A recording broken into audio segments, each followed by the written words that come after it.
Elena liked her mornings quiet. Coffee brewed exactly for minutes, one sugar stirred precisely 3 times. The world outside could spin as fast as it wanted. Her little corner stayed calm, measured, and untouched, until he moved in next door. It started with the sound of laughter. Deep, full-throated, unapologetically happy. She first heard it as she trimmed her window plants. The laugh drifted across their shared courtyard like a warm breeze, unexpected and strangely personal. She glanced over the brick wall. A man was standing shirtless on his tiny patio, talking to a dog that wagged its tail like it was hearing poetry. Too loud, she muttered under her breath, but the next morning, the laugh came again and again, until she found herself waiting for it, not because she liked it, of course, but because it disrupted her peace. Obviously, on the 4th day, she met him face to face. She was walking down the shared path when he rounded the corner carrying a toolbox. His eyes were startling, a shade of green that didn't seem quite real. His hair was messy,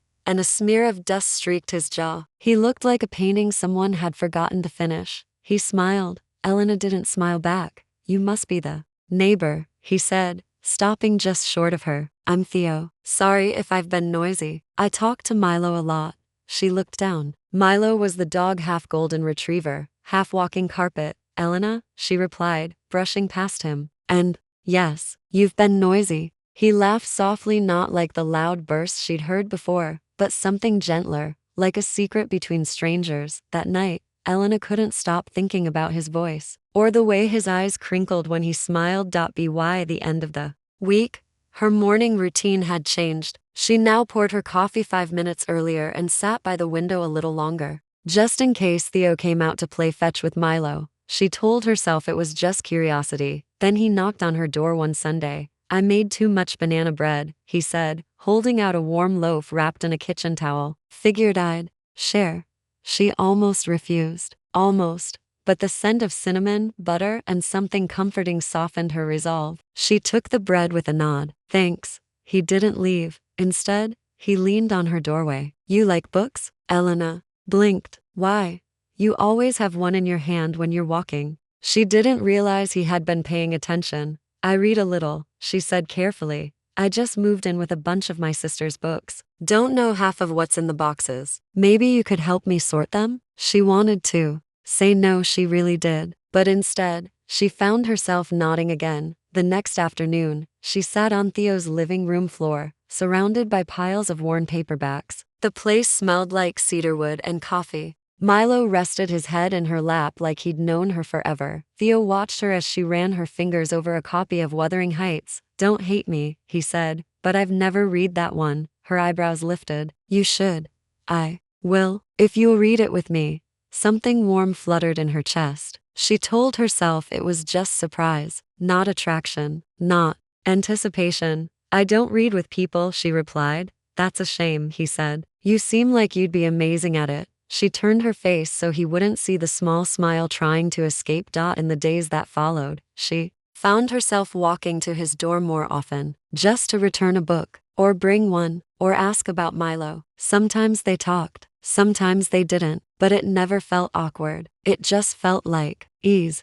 Theo didn't push, he didn't pry. He just was warm, calm, and real. One evening, as the sun dipped low and turned the sky apricot, she joined him on his patio. They sat in silence, sipping tea. Milo snored gently at their feet. Theo looked up at the sky. "You ever just feel like the world is giving you a moment and you don't want to mess it up by speaking?" She turned to him, startled. That was exactly how she felt. She didn't answer. She didn't need to. Instead, she let her hand rest beside his on the wooden bench, close, but not touching. Their fingers brushed once, then settled. He didn't move away. Neither did she. Elena went to bed that night with a strange, light ache in her chest. She couldn't name it. Not yet.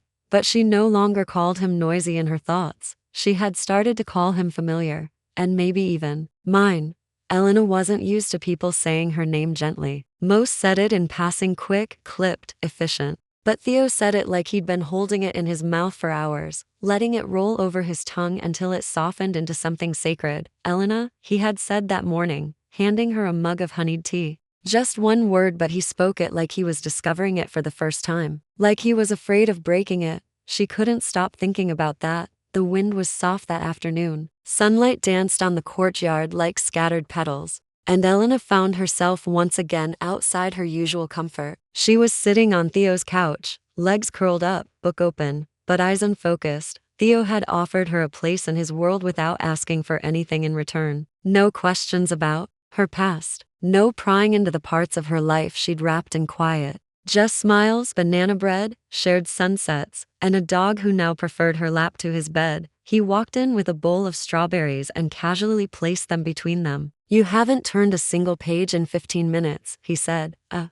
soft smile playing on his lips. Plot twist too intense? Elena smirked. "I'm waiting for you to catch up." He leaned closer, flipping open his own copy. "That's unfair. I savor words. You devour them." She laughed quietly, surprised at how easily it came. "You make reading sound romantic." He didn't look up. "That's because it is with the right person." She stilled. He turned the page, not even glancing at her, but there was something electric in the air now. A softness, a closeness. Their shoulders brushed. She didn't move. "Elena," he said again, like it was part of the story. Not a call, not a question, just a tender word spoken aloud, tucked between pages and breath. Her eyes met his. Something in her chest pulled tight and then unspooled all at once. She looked away first, not out of discomfort, but because the moment felt too big to hold eye contact through. Some silences carried more than speech ever could. Theo didn't try to break it. He only placed a single strawberry into her palm and said, "You like the sweet ones." I remembered.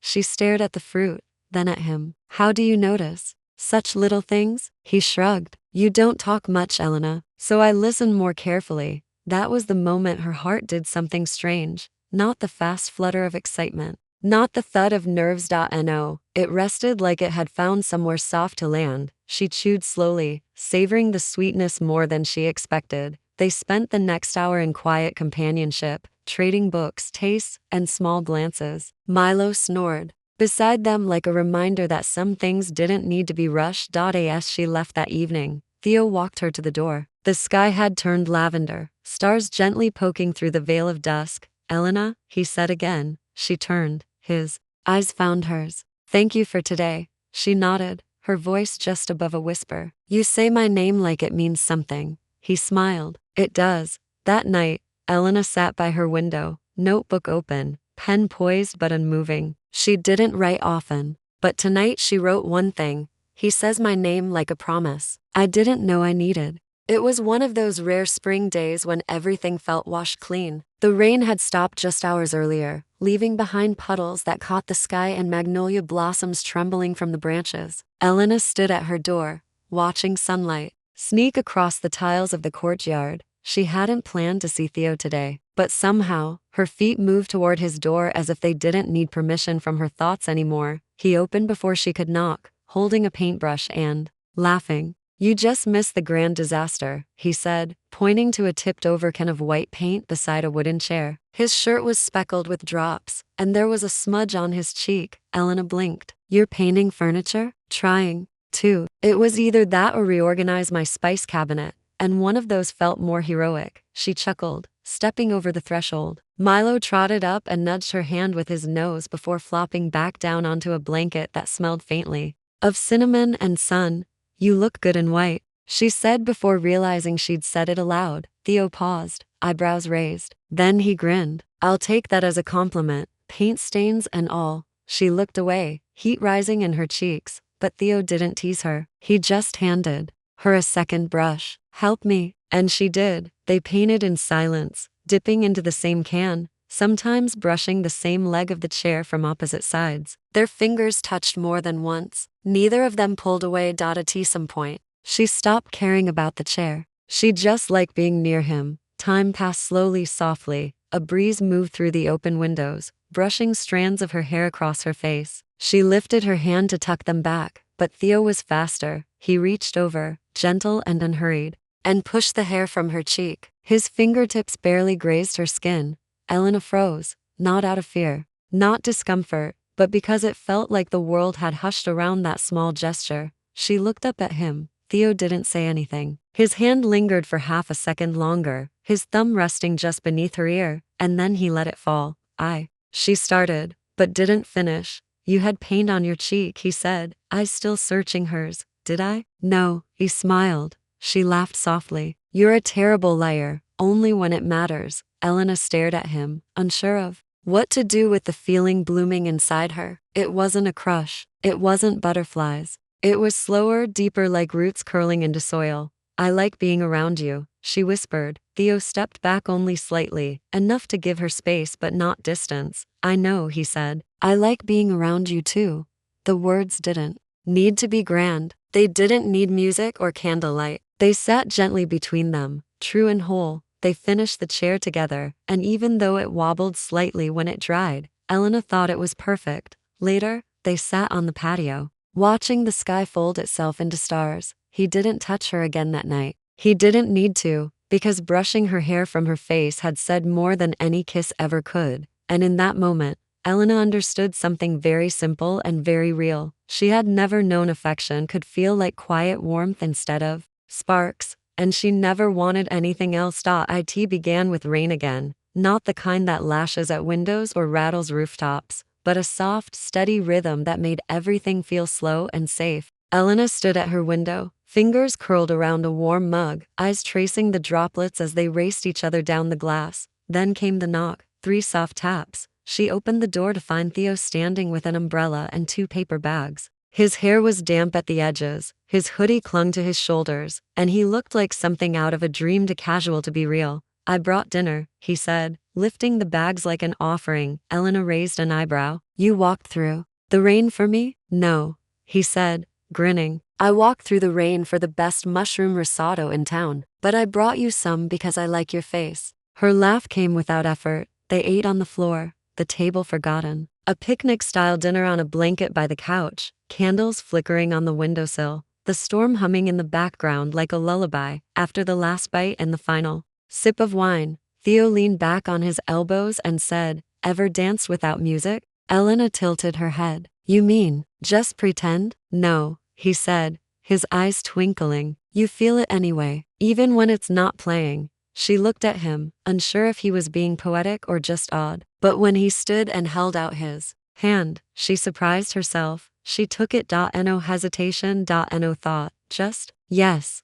Theo gently pulled her to her feet. They stood in the quiet room, the rain still whispering outside. There were no violins, no speakers, just breath and warmth and the sound of 2 hearts getting used to being near each other. He placed one hand on her waist. The other held hers. She rested her free hand on his shoulder. They began to sway. At first, it felt silly. Her foot bumped his. She stepped on his toe. He laughed. Ow. I think that was deliberate. It wasn't, she said through a smile. But then something shifted. Their rhythm found itself. Her body relaxed into his. And though there was no music, no beat, their movements started to flow gentle, unhurried like waves. Theo's forehead leaned gently against hers. See? He whispered. Told you there's always music. You just have to listen with your heart.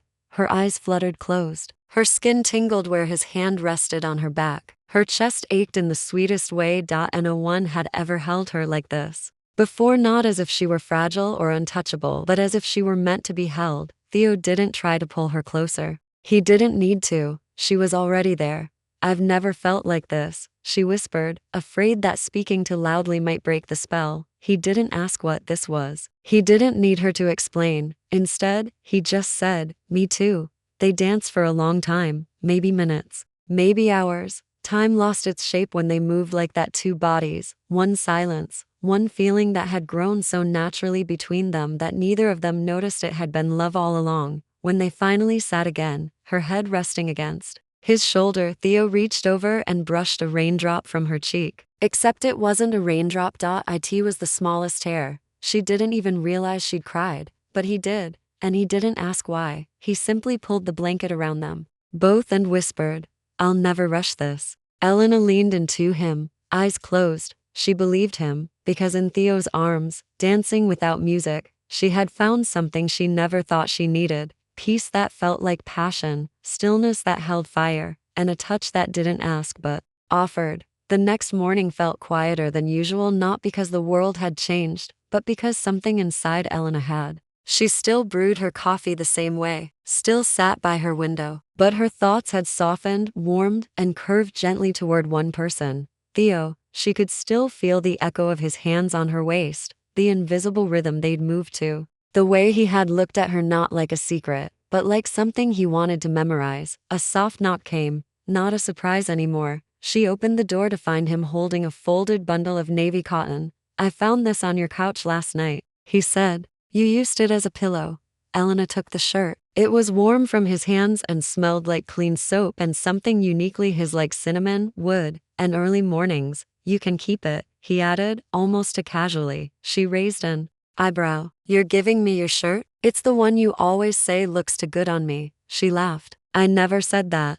You didn't have to," he said, smiling. She didn't give it back. That evening, she wore it. It was far too big. The sleeves fell past her hands, and the collar hung slightly off her shoulder. But she loved it, not because of how it looked, because of how it felt. Wrapped in the softness of the fabric, she could almost feel Theo's arms around her again. And that brought a strange calm to her chest, a quiet kind of joy that didn't need permission. Milo barked at the door an hour later. When she opened it, Theo blinked at her. "Nice shirt," he said, smirking. Elena crossed her arms, half shy, half playful. "It's mine now." He stepped inside, brushing a raindrop from his brow. "I was hoping you'd say that." They spent the evening on the couch, sharing small bites of fruit from a wooden bowl and flipping through one of his sister's old travel books. He pointed at pictures of cities he wanted to visit. She quietly memorized the ones that made him smile the most. At one point, she shifted closer. The shirt bunched under her arm, and his hand slid around her waist, not possessive,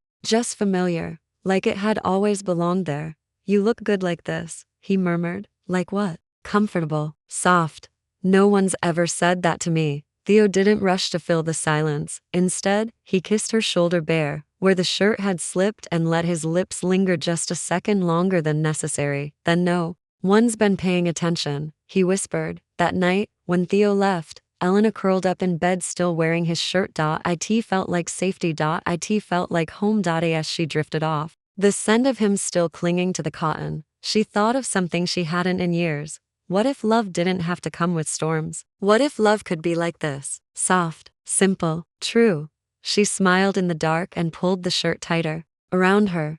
She didn't need to ask what if anymore. She already knew. The wind outside had turned warmer, gentler, the kind that tugged at curtains and made candles flicker. Elena opened her window wider and let the breeze in. It smelled like blooming jasmine and the memory of last night, his shirt still draped over her shoulders, his words still echoing softly in her ears. Theo hadn't stayed over, but he had held her longer than usual, had kissed her hand at the door like it was something precious, not ordinary. And now, even in his absence, she felt surrounded by him. Later that afternoon, he sent her a single message. "Come over if you want. I'll be where the light is."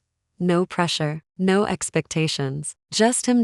So she did. She found him lying on a blanket by the window, sun pouring in like gold. He wore a soft white t-shirt and loose pants, one hand behind his head, the other gently stroking Milo's ears. The light touched his skin like it knew how to love him. She stepped inside quietly. He looked up and smiled. "I was hoping you'd come." She dropped her shoes and joined him on the blanket. The fabric was warm, so was the way he looked at her, as if he'd waited his whole life just for her to arrive. They said nothing for a while, and then he reached for her. Not suddenly, not dramatically, just slowly, gently, like an invitation written in touch instead of words. She lay on her stomach beside him, head resting on her arms. The back of the shirt he had given her had slipped up slightly, revealing a few inches of bare skin just above the waistband of her soft cotton shorts. His fingertips brushed against it. She didn't move. She didn't want to. Theo's touch was unhurried, warm, as he traced slow, invisible lines down her spine. One finger, then two. No words, just the rhythm of breath and the careful, tender study of a curve, a dip, a line. It didn't feel like seduction. It felt like reverence. Like he was mapping out something sacred, like he was learning her by heart. Elena closed her eyes. Each touch sent little sparks through her, not loud or wild, but deep and glowing like warmth rising from a fire that would never go out. He traced again, slower this time. "You have the most beautiful back," he whispered. She smiled. Into the blanket.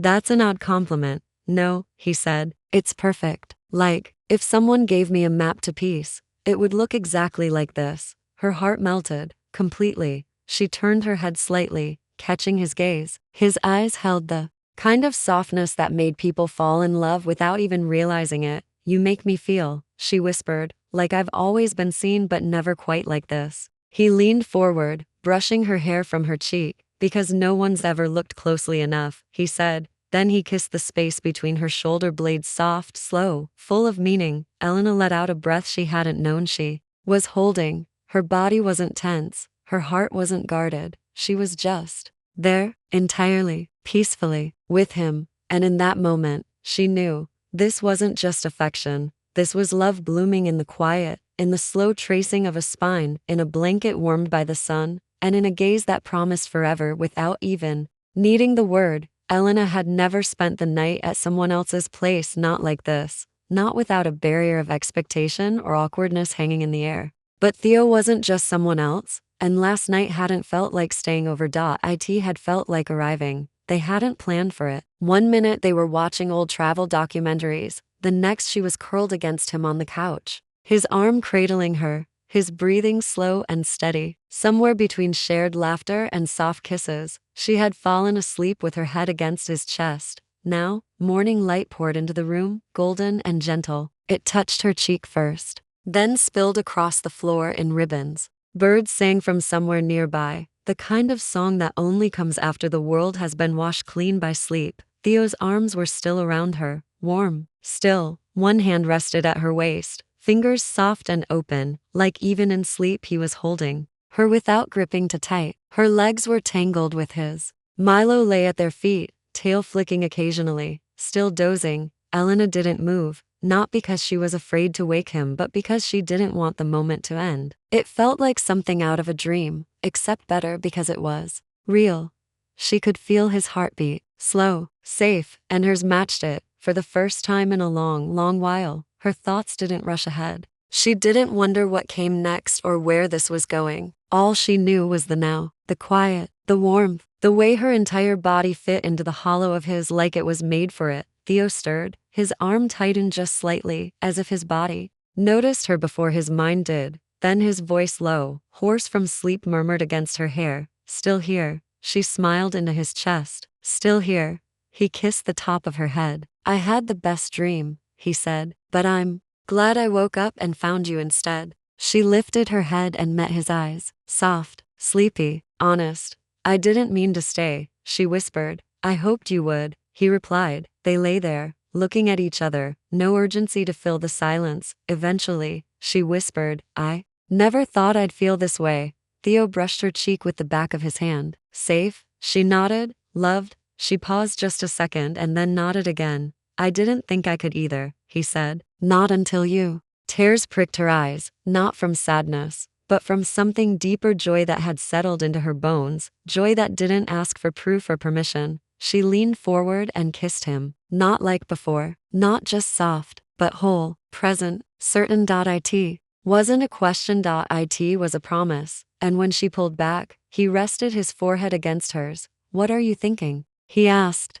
Elena smiled. That waking up in your arms feels more real than anything I've ever dreamed. He pulled her close again. Then let's keep waking up like this. The morning stretched on slowly. They made pancakes together badly. Theo dropped half the batter on the counter. She laughed so hard she nearly cried. Later, they sat on the patio with 2 mugs of coffee and one shared blanket. No words, just glances, and fingers brushing, and that quiet knowing that something had begun between them, not with a bang, not with sparks but with gentleness, with soft laughter, with a borrowed shirt, a silent dance, a trace spine. And a morning like this, Elena looked out at the courtyard where they had first met, where she had once scowled at his laughter, thinking him loud and foolish. Now, she couldn't imagine a day without it. I hated him first, she whispered to herself with a smile. Then I craved his touch. Theo looked over. What was that? She turned to him, eyes full of light. Nothing, she said softly. Just thinking about how good it feels to be wrong sometimes. He grinned,